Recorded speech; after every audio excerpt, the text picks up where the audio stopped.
Ooh, here we go. Good morning. Good morning.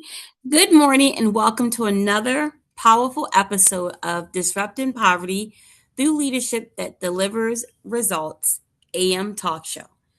I'm your host, Dr. Tekemia Dorsey, and as we continue on this historic 50th episode milestone, today we focus on a question bigger than politics. A question bigger than any single election. A question bigger than any individual leader. What kind of legacy are we leaving for future generations? And perhaps, most importantly, what role does democracy play in protecting that legacy? Many people think that legacy is simply about voting, but democracy is also about participation, representation, accountability, opportunity, leadership, and community voice. Democracy is one of the most powerful communications we have to influence our future. Today's episode is titled The Importance of Democracy in Protecting Our Legacy, Leadership, Voting, Rights, Economic Mobility, and the Future We Leave Behind. Agenda 2030 in Action. Today's discussion aligns directly with SDG 1, No Poverty, SDG 4, Quality Education, SDG 8, Decent Work and Economic Growth, SDG 10, Reduce Inequalities, SDG 11, Sustainable Cities and Communities, SDG 16, Peace, Justice, and Strong Institutions, SDG 17, Partnerships for the Goals. Agenda 2030 recognizes the strong institutions and engaged communities are essential to sustainable development. Democracy is not simply a system of government. It is, however, a framework that allows communities to participate in shaping their future. The question is, are we actively protecting that framework? Based on the low turnout across the country that's being reported, that's a great question to ask. Oh, sorry guys, it's early in the morning, as you know. Are we teaching the next generation its value of protecting that framework? And are we building a legacy of participation or disengagement? Many people view democracy or something that exists automatically. Many people view democracy as something that exists automatically. But history teaches us otherwise. Democracy survives because people participate. Very important. Democracy grows because people are engaged. Democracy strengthens because communities stay involved. Now, according to the U.S. Census Bureau, tens of millions of eligible Americans do not participate in many election cycles. Local elections are often attract substantially low turnout than national elections, even though local government directly influence more daily community issues. Consider this. Local elections make decisions affecting education, transportation, housing, economic development, public safety, as well as community investment. Yet, these decisions receive the least participation.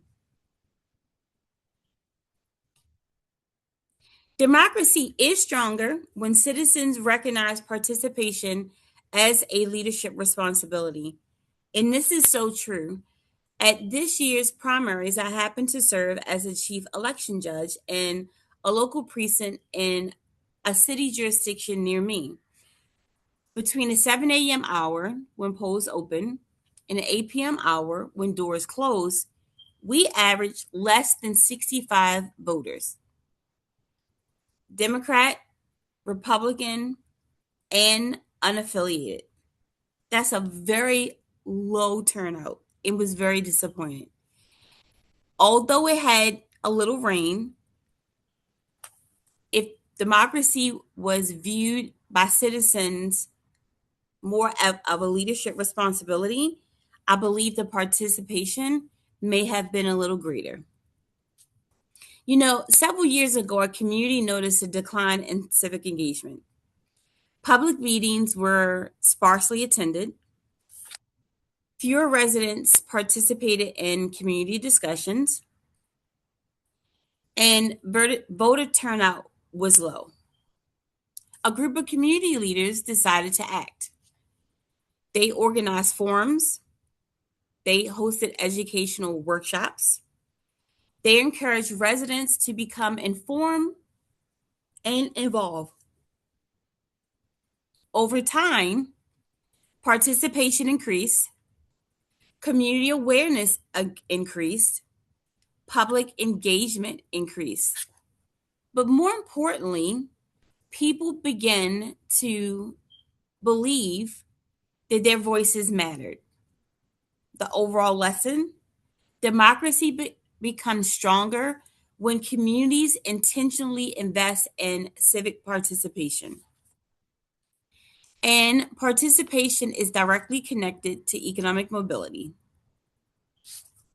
Now, many people do not immediately connect democracy to economic mobility. Why should they? If they've never seen democracy and understand what economic mobility happens to be. But they are deeply connected.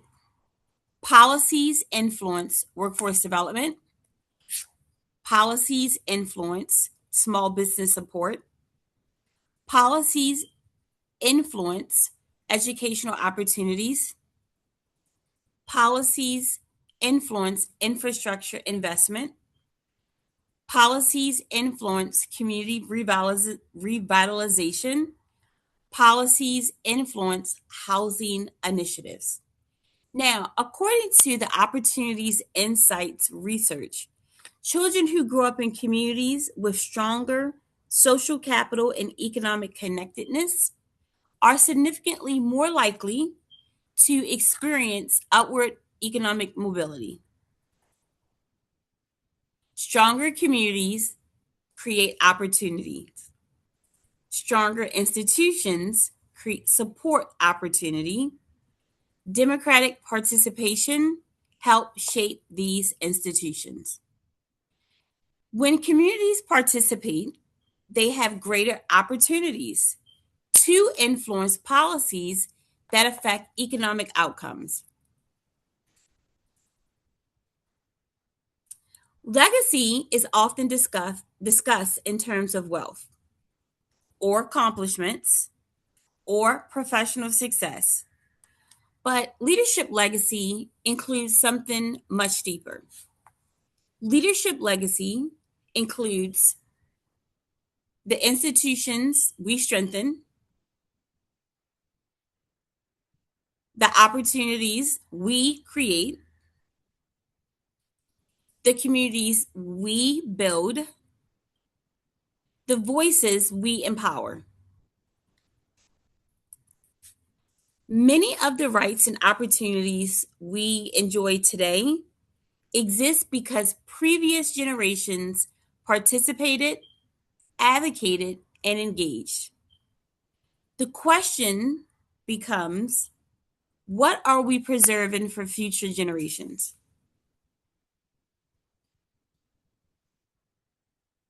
What are we strengthening? What are we neglecting? Leadership requires thinking beyond today. Leadership requires preparing tomorrow, protecting tomorrow. A grandmother made it a tradition to bring her grandchildren with her whenever she participated in community events, public meetings, and elections. That's why grandparents are so wise. She would tell them, people before us worked hard so that we could have a voice. Don't waste it.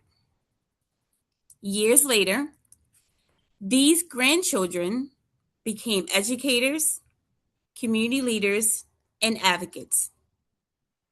What they remembered from their grandmom was not a speech, not a lesson, not a textbook. They remembered an example that leadership had been modeled. They remembered an example that could not be replicated. Well, it could be replicated and duplicated from her to them. Leadership had been modeled for them through her. The lesson: legacy is often built through what generations see us do. And Agenda 2030 reinforces why this matters globally. One of the most important SDGs, Sustainable Development Goals, is SDG 16, which is peace, justice, and strong institutions.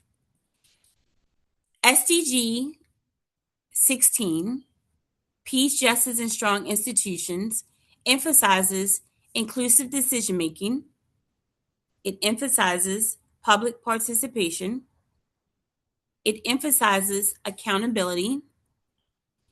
It emphasizes effective governance. According to the U.S. nations, countries and communities with stronger civic engagement often experience stronger institutional trust and greater public engagement. When I put up the numbers that have been circulating as to why voting in the primaries had declined, one of the themes echoed happened to be a lack of distrust and public engagement. People like, why am I voting? Is already rigged. I don't trust people running, or I don't trust the election process itself. Stronger institutions do not emerge by accident. We have to get involved one way or the other, because stronger institutions are built by participation. It is real. It is true. We must maintain things through accountability, strengthen through leadership. Democracy and sustainable development go hand in hand. My question is, what happens when communities disengage? It's easy. Fewer voices are heard, fewer perspectives are represented, opportunities for participation decrease, and trust is weakened. We have a problem. We have a huge problem. The cost is not always immediate because that's short term. However, in the long game, over time, disengagement can affect community outcomes. Leadership requires more than awareness. It requires action. The strongest communities are often necessarily the wealthiest. They are often the most engaged. We're now beyond the primaries for the most part. Maybe a few more states will continue their primaries in the next few days if they have not already by the time you hear this episode or download and share it in in your network. But if they haven't been engaged and they do not see the need to engage, trust the process, unfamiliar with who's voting, don't care don't care who's voting, Houston, we have a problem. We have to find a way to get people engaged from the primaries to the general election and beyond. As we approach our milestone of the 50th episode, I want to leave you with this thought. One day, future generations will inherit the communities we are shaping today. And I hope it's just as thriving as it was when our ancestors left it to us for us to take over. But the question remains, will they inherit strong institutions?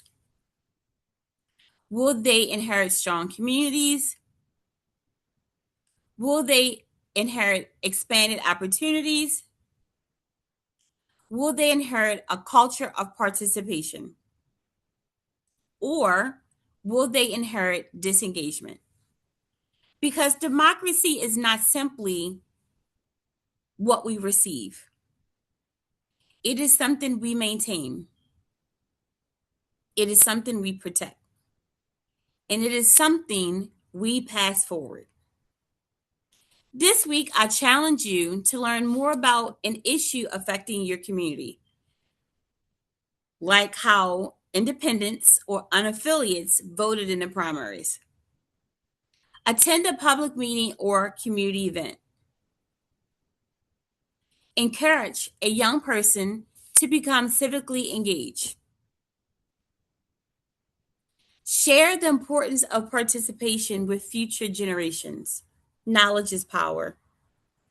And most importantly, lead by example. Don't wait for someone else to do it or to enact an initiative or host a community event. You do it. Because the future of democracy depends on participation. The future of economic mobility depends on leadership. And the future of our communities depend on the legacy we choose to leave behind. I'm Dr. Tekemia Dorsey. Thank you for joining me for the 49th episode of Disrupting Poverty Through Leadership That Delivers Results AM Talk Show. And remember, leadership that delivers results doesn't just solve today's problem, it protects tomorrow's opportunity. See you on the other side. Have a great day and be sure to hit that subscribe button.